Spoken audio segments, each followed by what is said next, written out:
I think.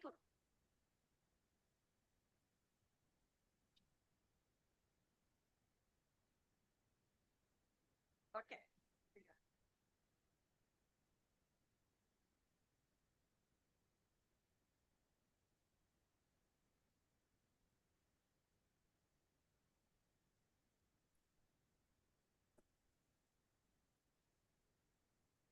Good afternoon.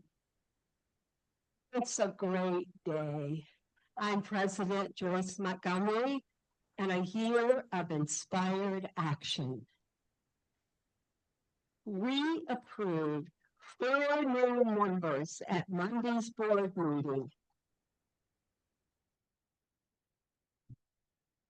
So if you are wondering to the 5 chairs that we had in front for several weeks, we just filled 4 of them. So good work, leadership committee. Yay for y'all. Yay.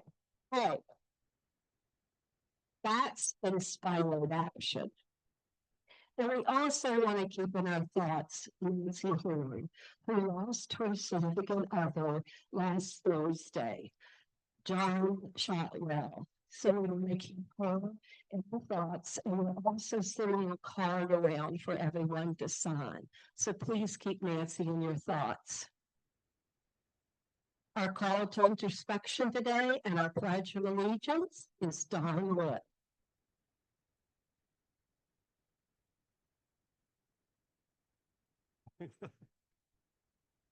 Good afternoon. I was asked to do an introspection about 24 hours ago, and so I said, well, maybe I can't do this.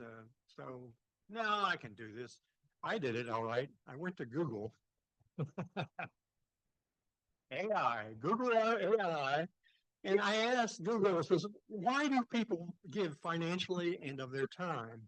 And I received 3 pages of responses, which I will not read all, but I will read some of them. And this is what AI said. So this is a profound question that touches on fundamental aspects of human psychology, sociology, and even biology. The reasons people give their money and time are complex and often intertwined, ranging from deep personal satisfaction and social expectations. You know I didn't write that. Okay, Google AI highlights 4 key motivations for financial donations and volunteering, supported by psychological and social research as follows. Number 1, it's the personal well-being and the helper's high. Perhaps the most compelling finding is that giving is rewarding for the giver. It yields positive emotion and happiness. The act of giving, whether it's money or time, activates new pathways in the brain associated with pleasure and reward, often referred to as a helper's high. Spending on others tends to make people happier than spending on themselves. I think we have a lot of those in Kiwanis. It also equals mental and physical health benefits. Studies link regular acts of kindness and generosity to lower stress levels, reduced symptoms of depression and anxiety, increased life satisfaction, and even better physical health outcomes like lower blood pressure. Okay, the second motivation that Google says is altruism and empathy. While pure altruism, giving with absolutely no self-benefit, is debated by some, the genuine desire to alleviate suffering is a powerful motivator. Empathy, the ability to understand and share the feelings of others, drives many people to help. When a person feels compassion for those in need, they are ready to offer support, whether it's financial, gift, or hands-on time. And it talks about relatability. People are often motivated to support causes that they have personal connection to. If they or a loved one have experienced a certain struggle, like a specific illness or poverty, they are much more likely to give time and money to that cause. The third motivation, and he's talking about, AI talks about 4 motivations, so I'll be through this shortly. Giving is often a social, this is social and societal. Giving is often a social act influenced by one's community and desire for connection. Volunteering and donating can provide a strong sense of belonging, yes, Kiwanis, to a community or group. People are often motivated to support cause that is important to their friends, family, and social network. And yes, and this is interesting. He says, interestingly, a very common reason people donate is simply because they are asked. The direct question from a person or organization they trust can be very effective in a social trigger. And the fourth motivation is practical and goal-oriented factors. People are often more motivated to give when they see a direct result of their contributions. Donors and volunteers feel greater satisfaction when they can clearly see how their contribution makes a difference. For example, volunteers see results from picking up trash, yay Kiwanis, and donors prefer to support charities that can demonstrate a specific outcome of their gift. But there's one other that AI did not tell me say, but it was important to me, and that is gratitude. I feel so blessed, and I like to share those blessings with others through giving and volunteering. In some way, while giving directly benefits the recipient and the community, the science shows it also provides significant and measurable benefits to the giver, creating a powerful cycle that encourages generosity. Thank you, AI. Join me in the pledge.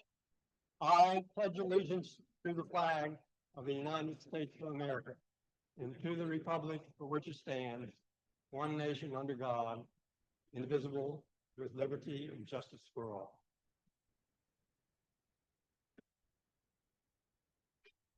I'd like to call Barbara to introduce our guest.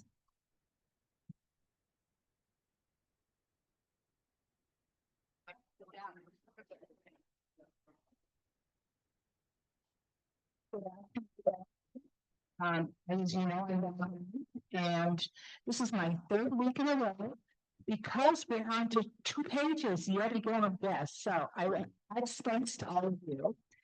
And then on the private side, this meeting is all about Williamson Road, and I'm about Williamson Road. So for those who are guests, I'm going to call your names as well as your sponsors. And if you would just stand and we'll just applaud everybody. So to start, we have several members from the Action Club. And Mike told me not to call your name. Would you please stand?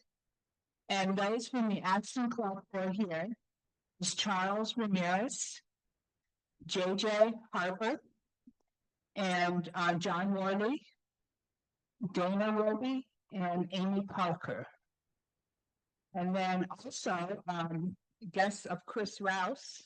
There you are. Beth Woodrum, and Chris is here as well as a few members of your other team. So please all stand as well. Barbara Dirk is here as a guest of Gary Dirk. Kaylee Wyman is a guest of Eric Danielson. Also need to stand again because William Dixon is your guest here. William is here. Chelsea Taylor is a guest of Alex Barge. Dan and Diane Chitwood, former members, they're guests of Amy Carter. And Xavier Dunkett is a guest of Randy Miners. So thank you, everyone.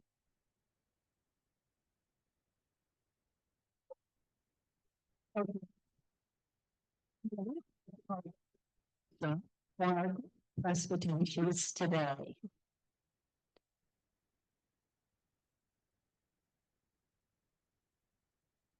Randy always sits in the room. Yeah. I'd like to invite our grant recipients to come forward and their sponsors to receive their grants. So if you guys would come on up.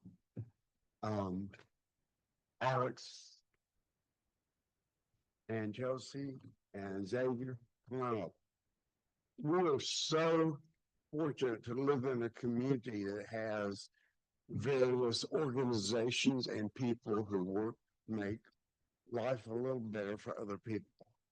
We have 3 here today.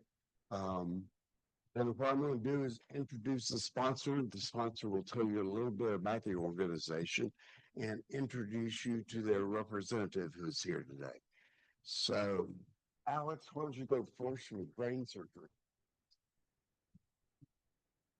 Good afternoon. I'm Alex Barge. As you may know, I do work with Brain Injury Solutions. However, it is personal for me in that my mom was a former client of Brain Injury Solutions, so I certainly appreciate what they do, and I also appreciate Kiwanis' support. I am happy to introduce Chelsea Taylor, who is a program manager within Brain Injury Solutions, and she'll tell you a little bit more about what we do. Oh, goodness. Thank you. I appreciate being here. A little lower. Okay, I'll try and use my teacher voice. So my name is Chelsea Taylor, and I have been with Brain Injury Solutions for almost 10 years now. As Alex mentions, it's also personal for us. Some of our staff have lived experience with brain injury.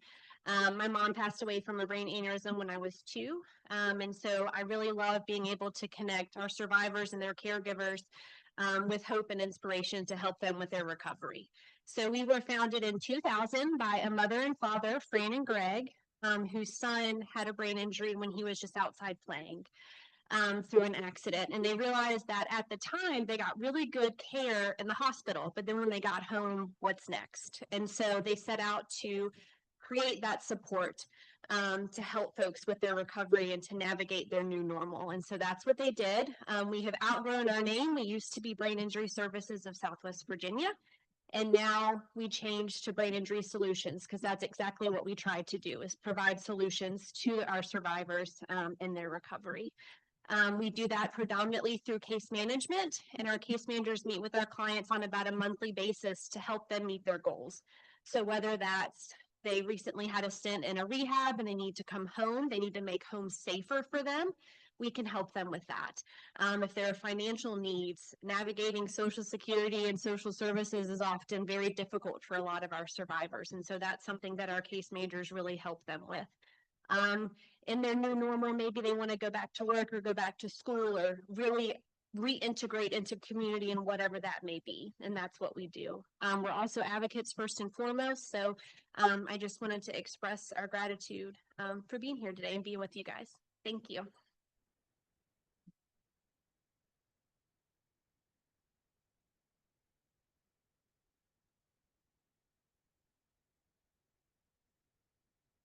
Great, thank you, guys. Next up is Xavier Duckett with Humble Hustle.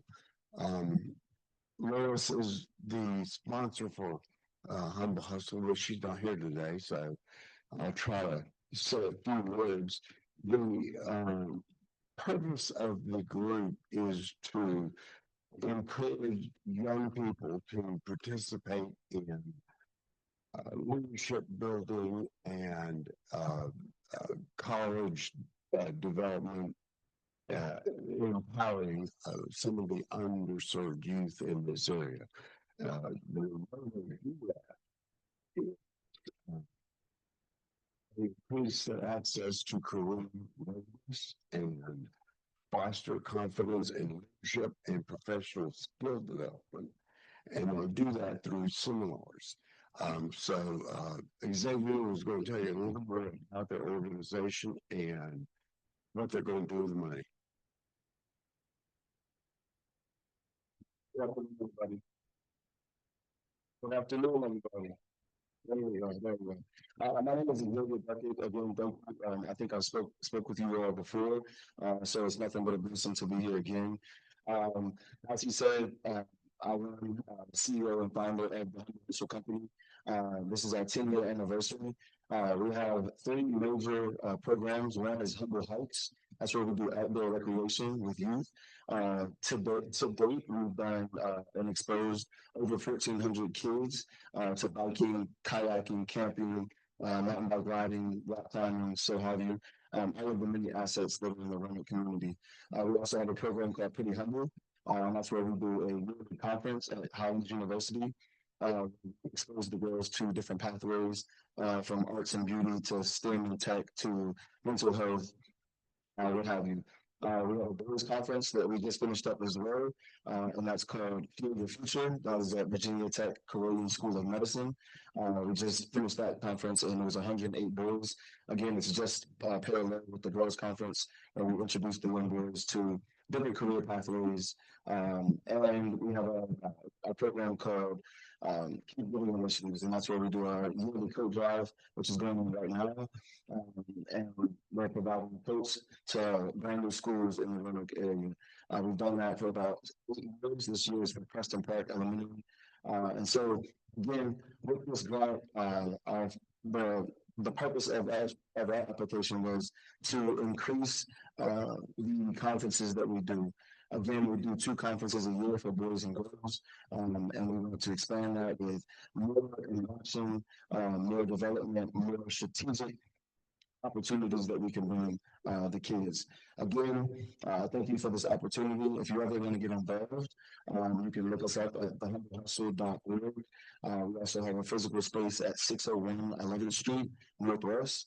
You'll find all things from a podcast studio to retail space to a gym to an art studio. Anytime you come in there, you're going to see kids working, you'll see staff working, but everything is for the community, and we will keep it as well. So thank you so much.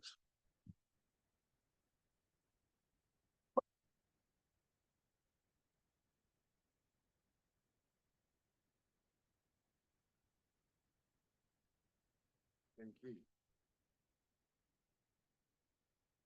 Okay, the last group is called Lovable Services, and Chris Routes is going to introduce Beth and her crew. Thank you, Randy. It's a great day to be at Kiwanis. It is my honor today to stand before you and as the sponsor of Lovables. How many of you have heard about Chris's Coffee and Custard? Show of hands. All right, look at that. Well, that is what Lovables is all about, and I'm not going to steal Beth's thunder, but I do want to let you know I'm a really proud sponsor. I think they're an amazing organization, and they do great things for this community. So without further ado, I'd like to introduce Beth Woodrum, the Executive Director of Lovables. Thank you very much for the opportunity to come today. Back in March of 21, we developed 2 different companies, Lovable Services, and that's our vocational training company. And we teach social skills, job skills, and communication skills to individuals with special abilities. All of this came from God put Chris in our family, and he's our youngest son, and he has Down syndrome, and really so blessed with him and our family. I think he's taught us more about life than what we've taught him. He's amazing, and it just gave me, we started in high school, it gave me an idea of what can I do for young adults with special abilities in our community. And so we started Workforce Services, and that's our comprehensive workforce training program. But I also wanted to have an employment place for young adults to be able to train, and then also be able to offer employment if we're able to match their skill set with the job that we have there. There were a lot of training programs, but there wasn't any combination, and that seems to be the hardest thing of once they're trained, of them going out and being able to find employment. So Chris's Coffee and Custard is our job site for Lovable Services. And we've had a great, we opened in March of 21. We had a lease space, and so our lease ended in August of this past year. And so I had talked with my board last year, and I said, what can we do to have a permanent location? And so the gentleman at the Starkey School next to Penn Forest Elementary School called me last fall, and it was about 2 weeks after I talked with my board about having a permanent location. And he said, I'm going to sell the building, and I would love for you to have it as a Chris's Coffee and Custard. And so we capital campaign at the end of last year. So purchased the building.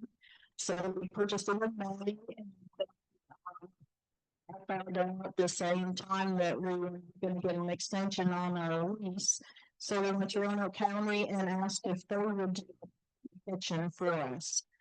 So they were amazing. It was awesome. So we also had lost our truck, by a big company that we had back in April.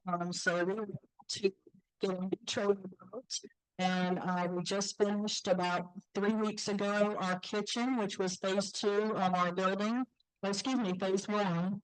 So now we're able to make food and make the custard, and we got our trailer about 6 weeks ago. So we're able to put the food and custard on our trailer, and we are now taking that trailer out. So we are looking for events that we can book the trailer into. If you all have employee appreciation days, if you have any Christmas events that are coming up, if you're looking for a vendor, we do mainly coffee and custard items.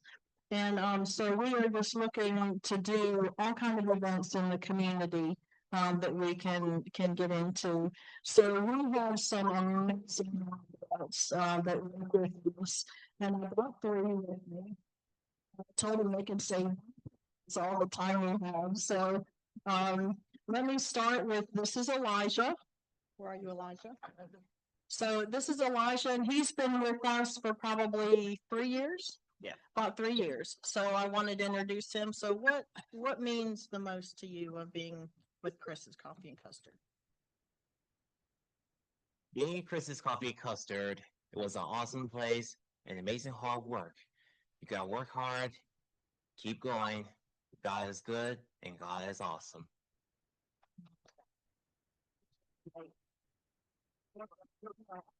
Next I have Elizabeth Allen.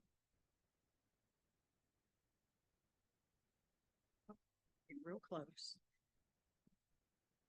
Hi, I'm Mr. Allen, and Christmas Coffee and Custard has a special place in my heart.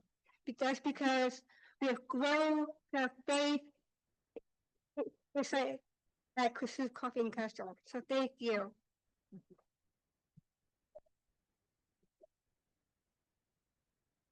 All right, and then Chris is the inspiration to everything we do, so he is gonna a few words.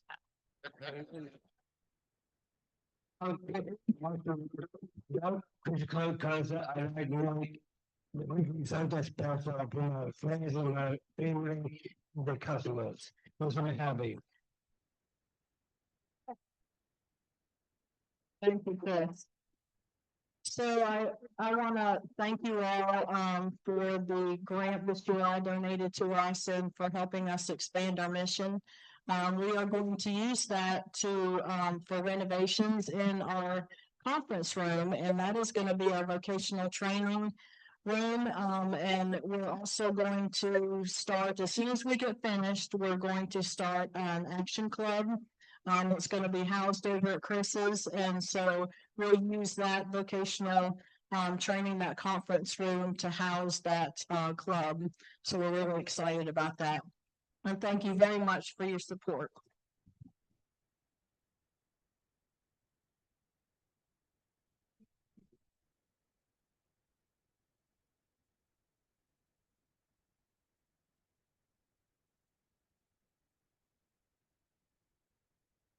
Due to all these groups, for everything you do in the community. Appreciate it.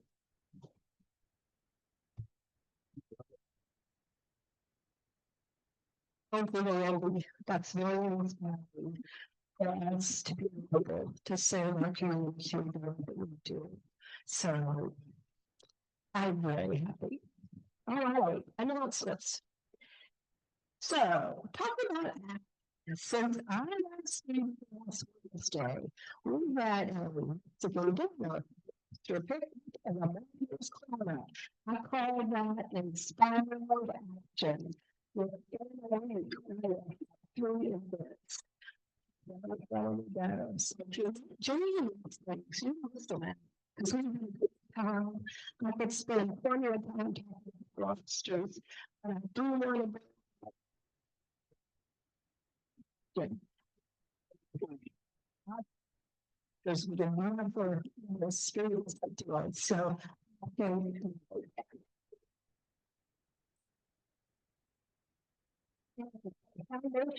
Today, a Cap Trust, that's Wells Fargo Bank, the 12th floor. At Club tonight, 5:30 at Overseas. Efforts. Leadership Committee, next Wednesday, November 14th, at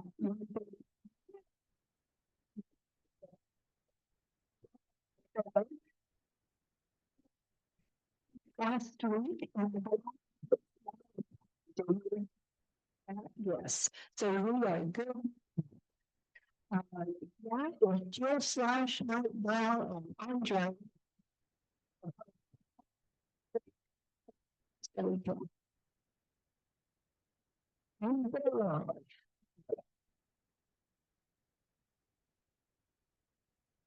Mike Bell for the Salvation Army bell ringing. But before I talk about that, I need to say a long overdue thank you to Bob Rutherford for mentioning me in his bio here. Like, if you remember, he said that the greatest joy in his life has been working with me on Kids Fishing Day. So I'm assuming that's why Ken seeked me out to be co-chair this year. In all seriousness, no, we do need some folks for the Salvation Army bell ringing. We have it this year on December 5th, 12th, and 19th. And we're looking to get, I guess, at least 4 people at each one of the time slots. You have a sign-up sheet on the table, so please take a look at that and sign up. It's a great time. We've been doing it for years, me and my wife. It's a great evening, get into the Christmas spirit with all the activities that they have going on. So we really would appreciate your help and consider joining us this year. Thanks a lot.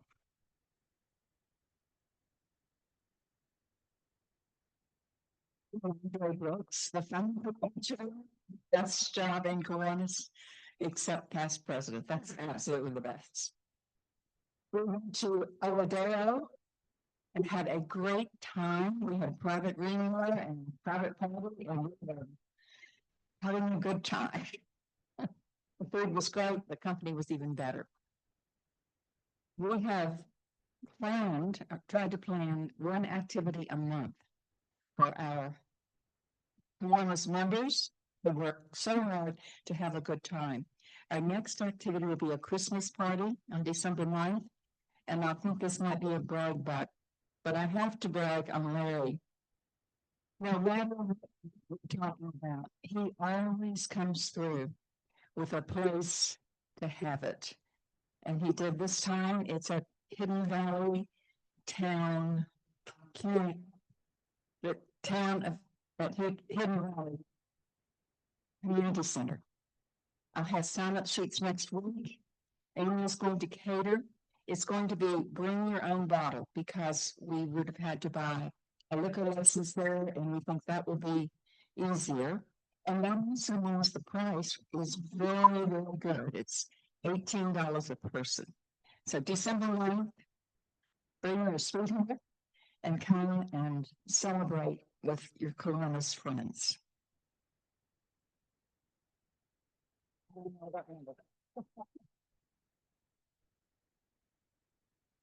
Hey everybody, I'm Jill Stuff, Chief Development Officer at Family Service of Roanoke Valley, and for you who don't know what that is, we're a 124-year-old mental health organization that moves in for counseling for all ages.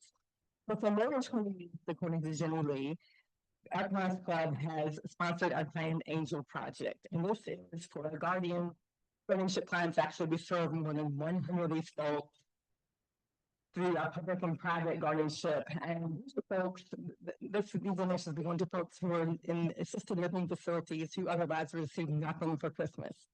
So what we ask for each year is just $20 if you can. More or less is great too. And if we will be giving, then our guardianship representatives get a shop.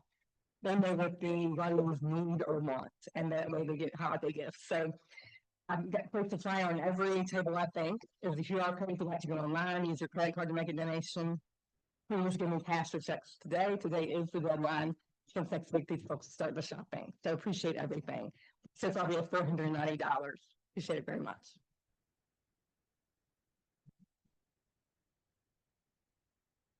Also, next week we will have the Western Center Christmas party. Start collecting money so that we can do the shopping for the Western kids. So that begins next week. Also, real quick, individuals.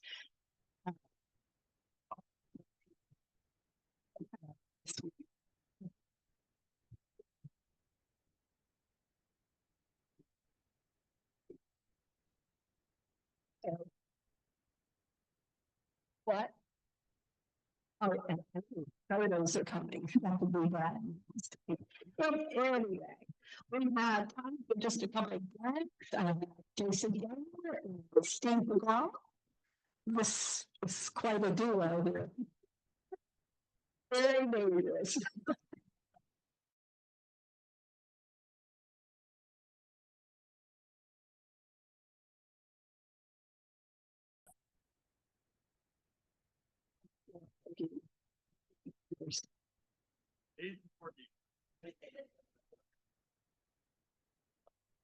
Good afternoon. I'm Bruce. Ken Bruce threw me under the bus on this one. This is about a event we're having with Bridge Builders. Ken Bridge and I are members of this great little group. Get you in the Christmas spirit. You have a flyer on your table. Come and see the Christmas story. This is based on a movie that we see every year during the Christmas time in Mill Mountain Theater.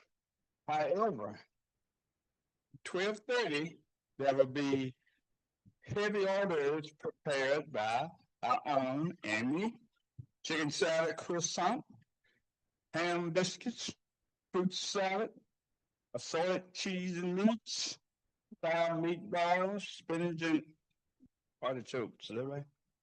Cheese dip, bread bowl, pastries, shrimp, punch, water, tablecloths. Now they don't need all that. Anyway, that's what's going to be there. We'd love for you to join us. We have 12, 13 seats left. We have a block of seats there. For $65, you get to eat all of that. Then go down to Mill Mountain Theater and see the play. See Ken and myself. Get yourself in the Christmas spirit. We'd love to see you there. Thank you.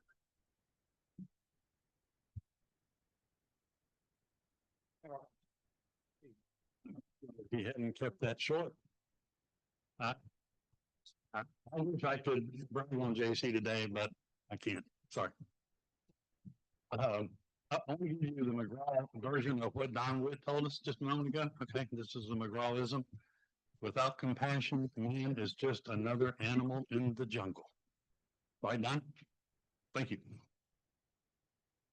Need to brag on Mike Franzese, our very new member, who put together the lobster event for us and made us some money.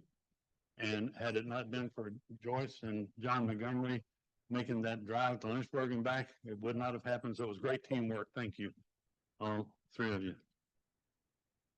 Last of all, Andre,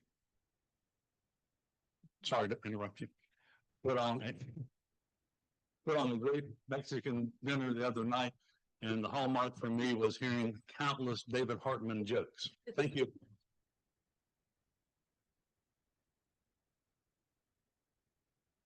I'll let you know. From October 1 to now, we have had 35 flags for a total of $610. So without the foundation, it was before the movie. So good job, Rachel. I'm very good. I'd like to call the pastor up now to introduce our program for the day. Thank you, President Joyce. I am going to be brief.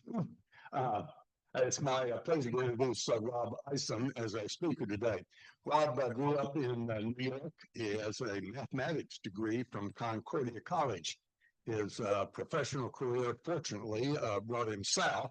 He's been here in Roanoke for several years and has worked for the last 4 years with the city of Roanoke in the transportation department, where he serves as coordinator for the Complete Streets and Vision Zero projects.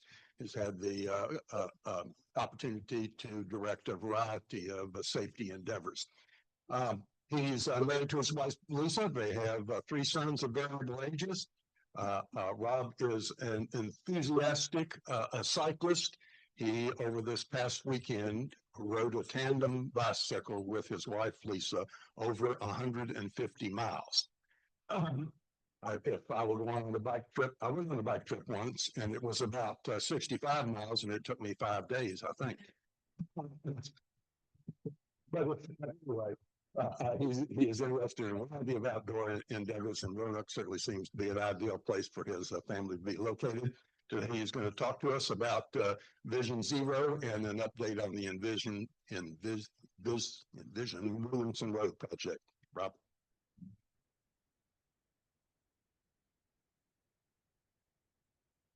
Thank you so much for having me. Interesting. I noticed that Janine Underwood is to speak over next week, and she's a big part of the reason why I'm here in Virginia. I was formerly worked with the United States Tennis Association. I was a teaching tennis professional, so she hired me to work with the USTA and kept me here in Virginia. So really neat. Today what I'm going to do is I'm going to talk to you a little bit about Vision Zero, which is kind of like the umbrella safety program that Envision Williamson Road falls within. My position, I'm the Complete Streets and Vision Zero administrator for the city of Roanoke. So a complete street is a street that all the different users feel safe and actually are safe when they're using it, whether you're walking or driving a kid to school, whether you're working with driving a delivery vehicle, whatever the use, or if you're a different ability and you need ADA compliant ramps, like all of those things should be present so that all our citizens feel safe and are safe on our streets.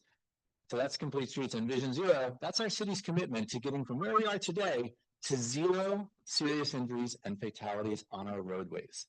So this is a little bit of kind of the inspiration. We started a project, which is a grant, to create a blueprint for how we get from where we are today to 0 in the city of Roanoke.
And people are like, oh, cut it in half, or maybe get it down to 20%. And then when you distilled it down to how about your family and your friends, what would a reasonable number be? And everybody said 0. And that's where it got real, and everybody realized there's no 0 is the only acceptable number, and that's what we're working toward and we're committed to. So Vision Zero, the way that we approach this is a little bit different than the way things have been done historically, where really traffic has just been about efficiency of mobility, of motor vehicle movement. So it's a safe system approach, and that redundancy is critical. Safe users, safe vehicles, safe speeds, safe roads, and post-crash care. I, in traffic engineering, am working primarily with the built environment. So we are talking about our roadways and the types of changes that we can make to the built environment to increase everybody's safety and comfort on the roads. Go for the next one, Mike. I've got about 40 slides. I'm going to try to go through this. This is just a slide showing you where it's happening. This is actually a 5-year-old slide, almost across the United States. There's dots like this now, where cities are committing to zero as their goal. The reason why this is so important, especially in the United States, you can see those traffic fatalities per 100 million people. All in developed nations, that trend is continuing on a downward slope. But in the US, since 2020, which is around the time of the pandemic, we're on an upward slope. And our team, and with your help, we're hoping to reverse that. So how is it different? The conventional approach is traffic deaths are inevitable, like some number of deaths are just going to happen every year. Instead, we're saying that traffic deaths are almost completely, if not completely, preventable. The old approach was to prevent collisions. The new approach is to see what are the causes of fatal and severe injury crashes and focusing on those. So where can we do the most good?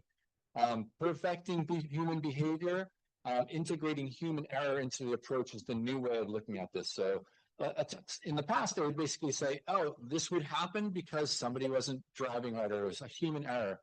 But we know humans are humans. So we're going to change and work with the built environment and all the other systems to integrate human error into our approach, and then individual responsibility and a systems approach. On the left is a map of all of the crashes from 2019 to 2023. So you can imagine if I was here today and I was like, okay, I'm going to start working on this problem. Here's what we've got. That's 8,500 crashes. It's overwhelming and it's hard to know where to start. The map to the right is the fatal and serious injury crashes, and you can start to see patterns. These, you can go ahead and switch to the next slide, Mike. This is going to take us to what we call the high injury network. So based on that previous map, this shows you the roadways where injuries are occurring most frequently, and it helps us focus our efforts and our funding and our approach. If we take the conditions that make the high injury network what it is, this is a predictive map. So it says, hey, we know these conditions are present on our high injury network. These are other roadways in the city of Roanoke where those same conditions exist. So this is the high risk network. This is a planning document that helps us look to the future and say, wherever these conditions exist in our city, we're going to try to address them. So we did a lot of time. The first part of this process, what's called the Vision Zero Planning Grant approach, was that we did a lot of community outreach through surveys. We went to events, we sent emails out, and we also collected lots of data. So the information and the planning process is a combination of the data and the community feedback. So what did the community say? These are the things that made them feel unsafe, is that there's no sidewalks or places to ride. As we've mentioned, this is an outdoor focused community. A lot of people, it's a beautiful area. People love enjoying it and they want to feel safe when they're doing that. Dangerous intersections, no matter what vehicle you're in or whether you're walking, intersections are where a lot of our crashes occur. No crosswalks or pedestrian signals is another concern of the respondents. Poor visibility and sight lines, poor street lighting, wide streets that encourage driving too fast, and streets with a lot of driveways, alleys, and intersections. This is just a word cloud that showed a lot of feedback that you get. You can see speed was very prominently part of it, traffic, driving, bikes, cars. These are just things that words that were common when we requested feedback on how to make our city a safer place for us to work, live, and play. So when we looked at the data and we compared the data with what the community had to say in terms of providing feedback, we realized that the two agreed, which is great. So auto users are the most vulnerable. So when there are 8,500 crashes, you'll see in the data on the future slide that most of those are fender benders. So if you're inside a car, you're most of the time going to be okay in minor crashes, which are the lion's share of the crashes that occur. But if you're outside of a car, if you're in a wheelchair, if you're walking, if you're on a bike, you are the most vulnerable and you're overrepresented in our serious injury and fatality data. Speeding and distracted driving are the most pervasive issues. We know speeding is the #1 cause of death and serious injury crashes, and distracted driving is the #1 common factor in all crashes in our city. Roadway network encourages and enables some behavior. It can also discourage and prevent that behavior. So that's what we're trying to do with our built environment, is to make changes to the built environment that encourage behavior that is safer. So lacking infrastructure for biking and walking creates unsafe conditions, deters use, and is not uniform, meaning like there may be a bike lane, but then the bike lane ends, and then what? You have to ride in with the motor vehicles, or a sidewalk ends. We see that in lots of places throughout the city. And then what does the walker do, or the person in mobility device? So here's how we are prioritizing the approach to achieving Vision Zero, combining the data and the community feedback, addressing speed, distraction, pedestrian safety, motorcyclist safety. Motorcyclists were also oversized in our data. Schools and youth travel, culture of safety for a community-wide feeling. You can imagine if Roanoke just became a city where you think, as a visitor or someone that lives here, yeah, we are known for being a safe community. We look out for one another regardless of the vehicle type that we're using. And then a low level of biking for this type of space.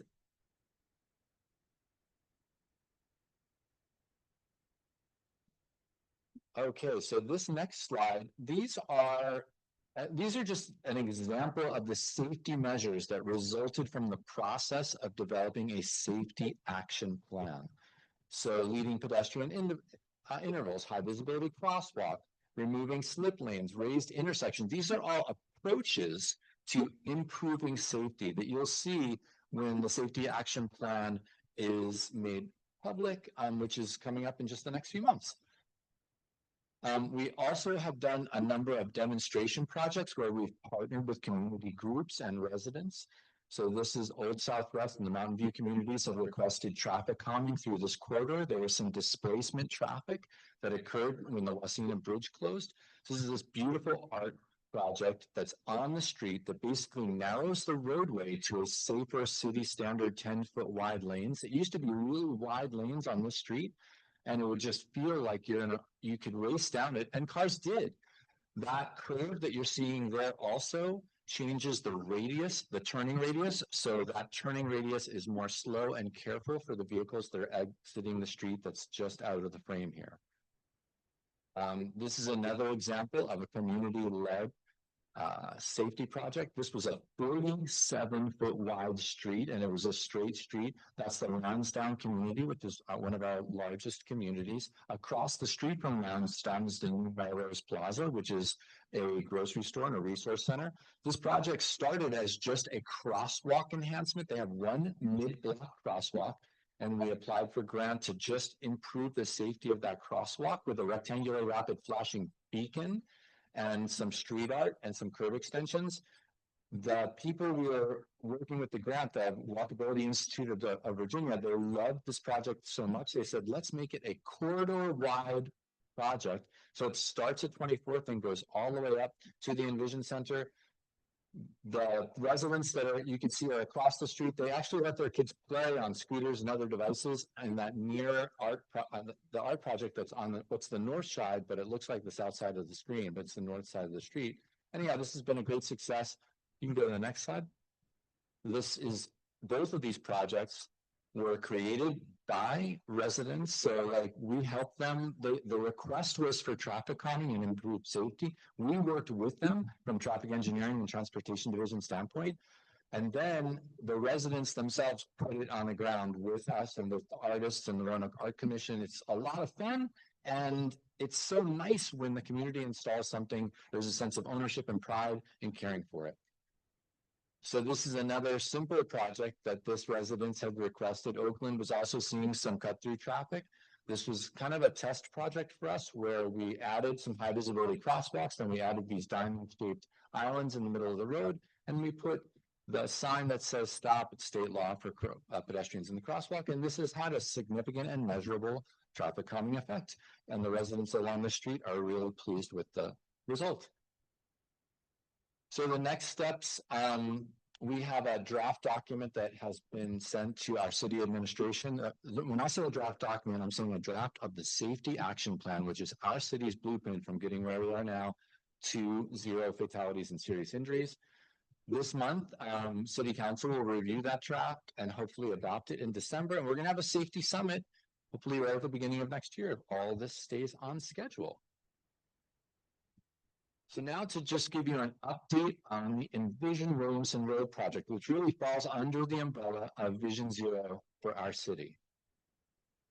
So why Williamson Road? Why are we doing anything on Williamson Road? And the reason is it's the #1 road in our city for fatalities. And that's not a championship thing that you really want. Nobody wants this distinction.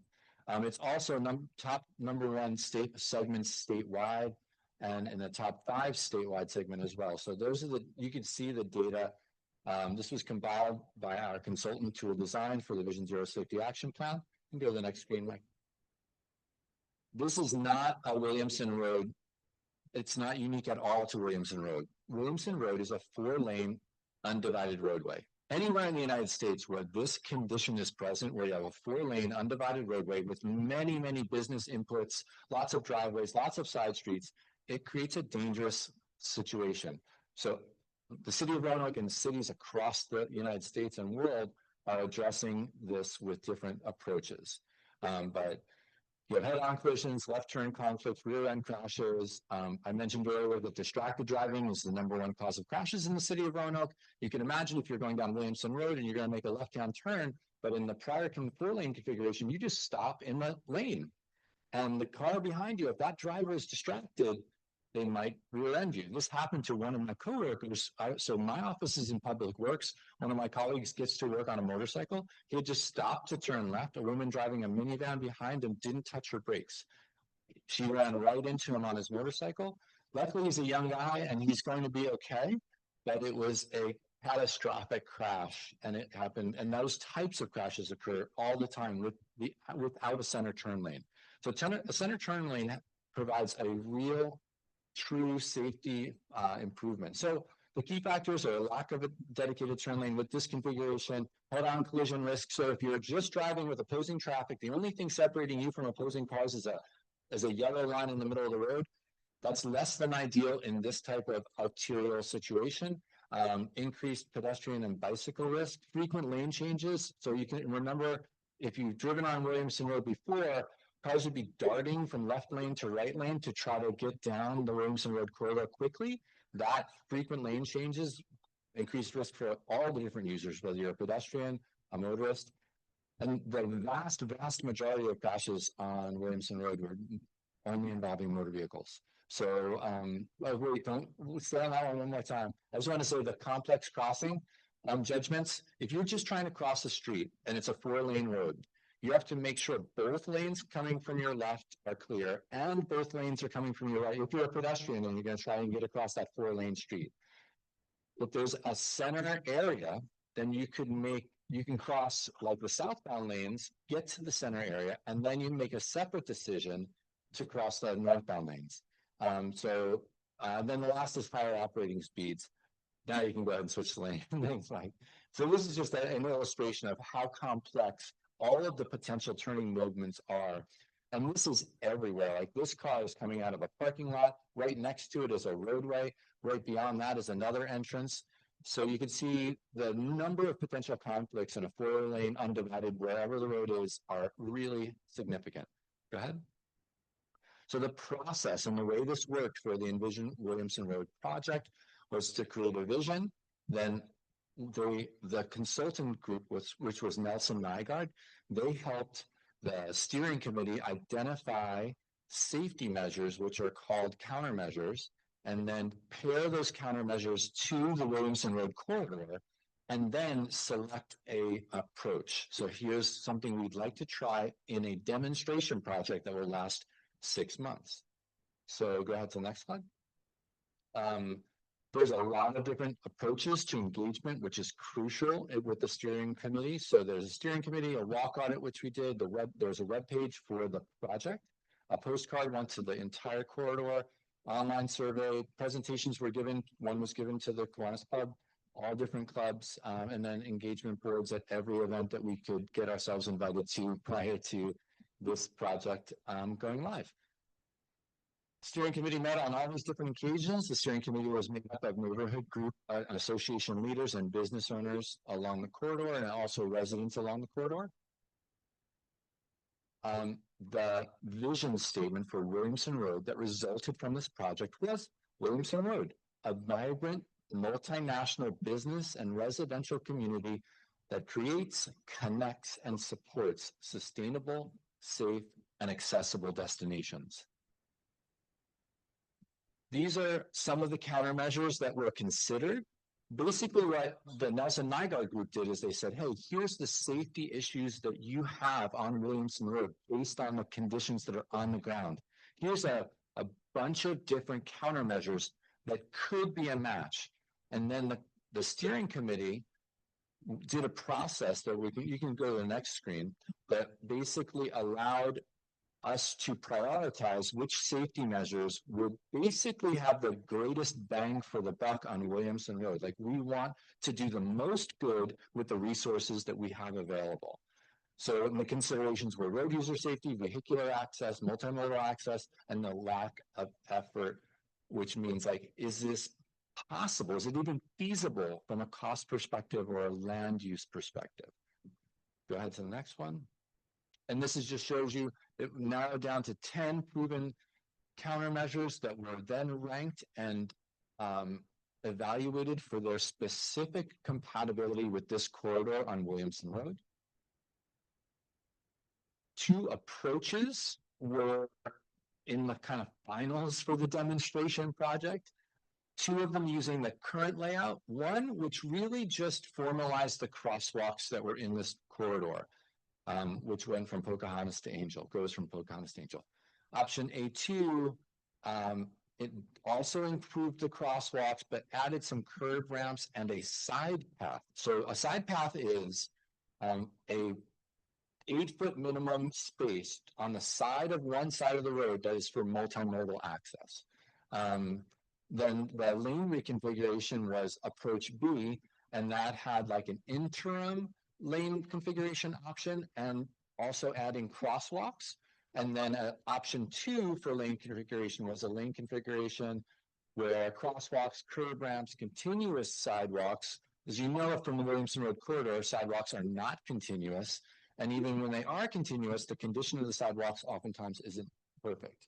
So, and simplifying access points. So you can imagine there's some businesses along Williamson Road where on their parking lot, on their road frontage, there's like 3 or 4 or 5 different ways to enter their business.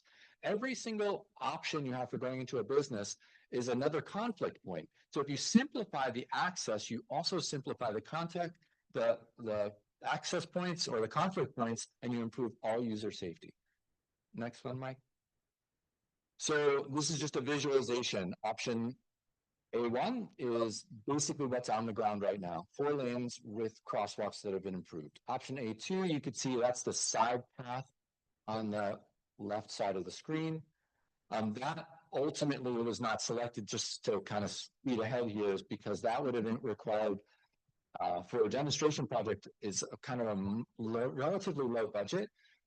To show option A2, you have to acquire land from all these business owners, and we would have take down and relocate all types of utility poles. So option A2 is extremely expensive, although beautiful and kind of neat. So go to the next screen, Mike. Option B1 is actually the lowest cost given the existing right-of-way. It's simply a reconfiguration of the current lanes. And option B2 is basically B1 with additional enhancements of consolidating driveway access, as well as ensuring that Sidewalks are continuous. And you could think about B1 and B2 as steps in a progression too. So even if we did B1, B2 could happen down the road. So go to the next slide. The steering committee voted, and the question before them was really, hey, here's 4 options. And the viability of demonstrating, because we have funds for a demonstration project, the viability of demonstrating them was different. Which would you like to see as a demonstration project? And 16, like 13 plus 3, wanted to see if a center turn lane, adding a center turn lane would improve safety and comfort on Williamson Road. So that was the selected approach to this demonstration project. And it's why Williamson Road is what you see on the ground today. You go to the next screen. Prior to it happening, the demonstration project's beginning, myself and 3 of my colleagues walked Williamson Road. And there's an example of this flyer on each table. Most everyone had heard about the demonstration project, but not everyone. So we walked door to door and handed this flyer to everyone that was willing to talk to us, which is really everybody. And we just said, hey, are you aware of this is occurring in a few weeks? Do you have any questions about it? And we would just chat with them. So every single business affected by this along the whole corridor, both sides of the street, we did this 2 weeks before the project began. I would say maybe 30 to 40% were not even aware that something was in the works or being planned. So am I doing okay? Am I close? Oh, I gotta cut it. Okay. So I'm really close here. So you could skip this one. We'll go to the next one. Basically, what's happening is, this is essentially what's happening on the ground now is people are getting used to it. So anytime you make any change to a corridor, it takes about a month or 2 months for the user and familiar with the process.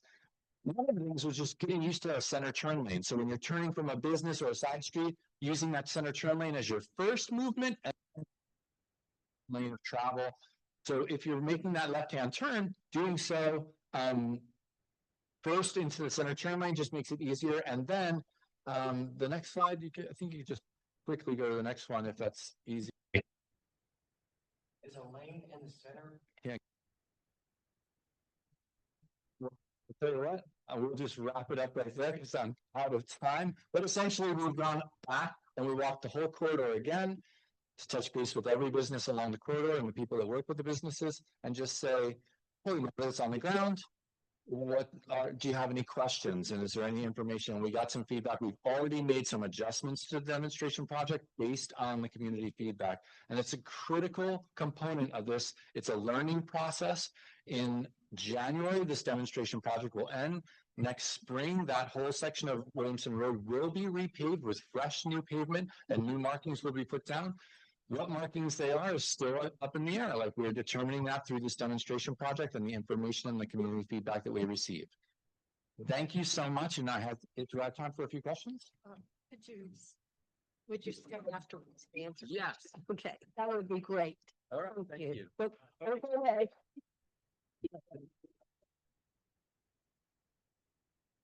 Whether you know that, Rob has asked for his honorarium to go to Clean Valley Council. Oh, that's wonderful. Yeah. Yeah. Picture. All right, here's the card. Here's the card. Does anybody have the card?